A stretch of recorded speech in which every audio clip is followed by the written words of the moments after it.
We've been doing tier lists. We've been talking sports movies with 92.3 The Fan's Mitch Spinell. And to break the other half down, we welcome him back in. And Mitch, look, we've already talked about some classics as it is, but, you know, we got to just go ahead and start right out. Hoosiers.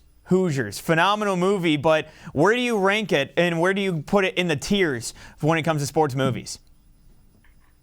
Hoosiers might be the best basketball movie ever made. Honestly, it really is a fantastic sort of, not over the top drama, but it definitely makes you feel overly emotional in a good way, because you have Gene Hackman in one of his finer performances. Dennis Hopper, obviously, as a great supporting character as well. The basketball scenes are very well done for a movie, especially. And I would probably put this, I want to say it's close to S tier, but I think I have to go with A, just because it's not one of my pantheon favorites.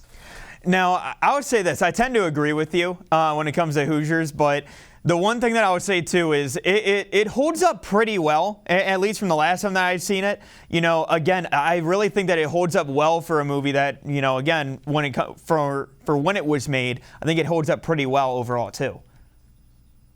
Yeah, and especially if you were ever to go to the actual Hoosier gymnasium in Knightstown, Indiana. They have all sorts of memorabilia up there. I've been there, actually broadcasted a radio game there one time. It was a lot of fun, and you definitely get the feeling when you go there how important that movie was to that area and to the rest of the world.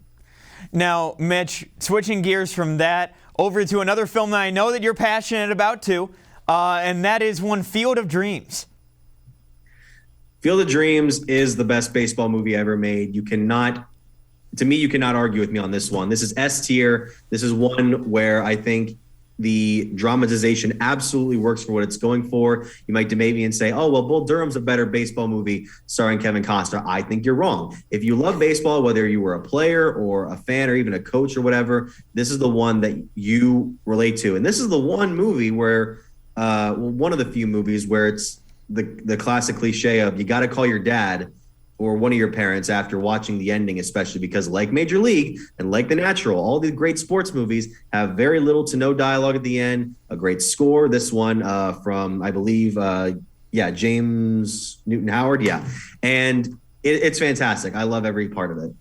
Yeah, now I know like you said, there's a little bit of a debate when it comes to Bull Durham versus Field of Dreams. Obviously, I know a lot of people talk about that, and you know, some people call it overrated when it comes to Field of Dreams. What do you have to say when it comes to those people that will go ahead and call that overrated and really think that, you know, it's maybe, you know, playing in a little bit of a bigger stadium at least compared to what it should be in? First of all, I want to correct myself. James Horner, not James Newton Howard, was the composer. Sorry. Second of all, to those who think it is overrated, I can understand where they're coming from in terms of how dramatized it is, how it kind of plays into the spiritual side where it starts to maybe feel like it doesn't make a whole lot of sense and it's overdone, but it hooks you in so much, especially at the ending, that the 2 hours before it will feel completely worth it when you get to the end of the story from where the characters start in the beginning. Now, for those of you who are watching, and of course you guys can always comment down below with this as well. I want to know your rankings. We want to hear this. It's obviously a discussion. I go to Mitch because he's an expert on this as well, but I want to hear from you. I want to hear what you guys think about this as well. But when it comes to the next one, obviously we talk about some dramatizations, but you know, it's one of my personal favorites to watch and really kind of dive into, and that is Moneyball, starring Brad Pitt. Yeah, this is honestly one of the best true stories ever told in terms of a sports film. It's about the early 2000s Oakland Athletics teams and their front office executive Billy Beane, who tries to put the team together through what is now very popular in not just baseball but in many sports, analytics. And it's very, very well done. It was Aaron Sorkin's script. Bennett Miller directed it.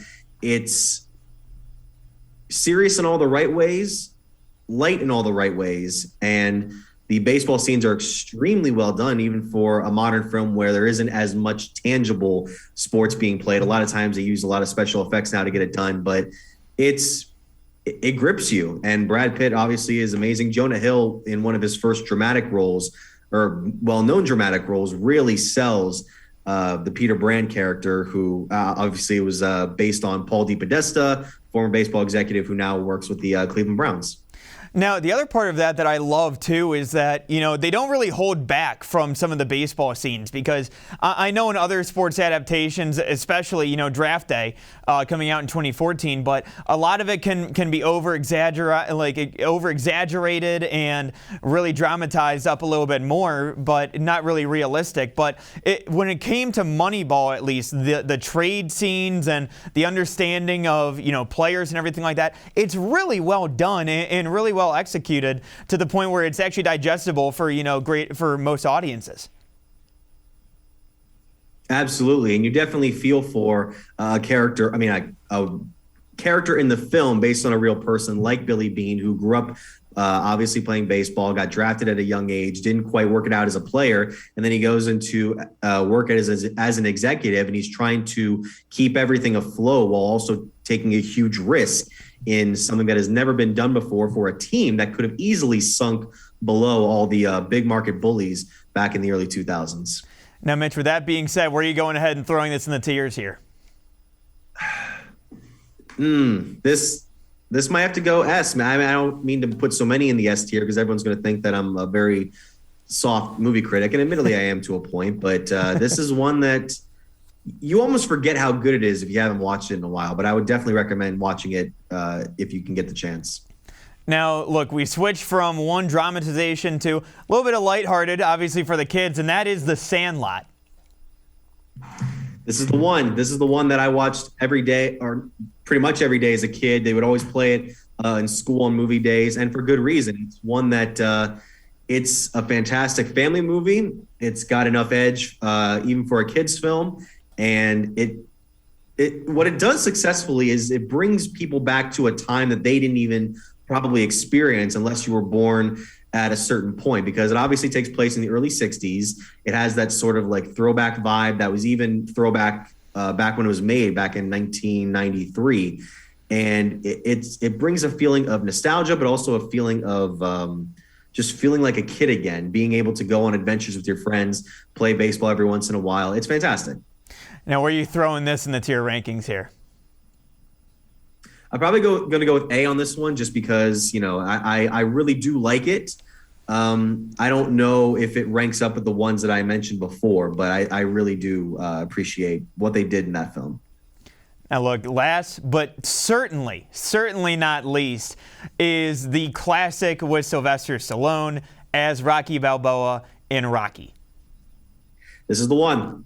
This is the one. You can put another tier on top of S. You can put it T, U, V, W, X, Y, Z. Do whatever you want. This is the one. The first one, especially, Rocky, was 1976's highest grossing film. It obviously won the Academy Award for Best Picture, Best Director, among other categories, and deservedly so. This is one of the all-time, not just great sports films. This transcends the genre into being one of the most critically and commercially acclaimed movies of all time. And it's amazing how it started from this little movie that got a budget of less than $1 million and had to be made in less than a month. Sylvester Stallone fought for the chance to star in the film, as well as be its lead writer.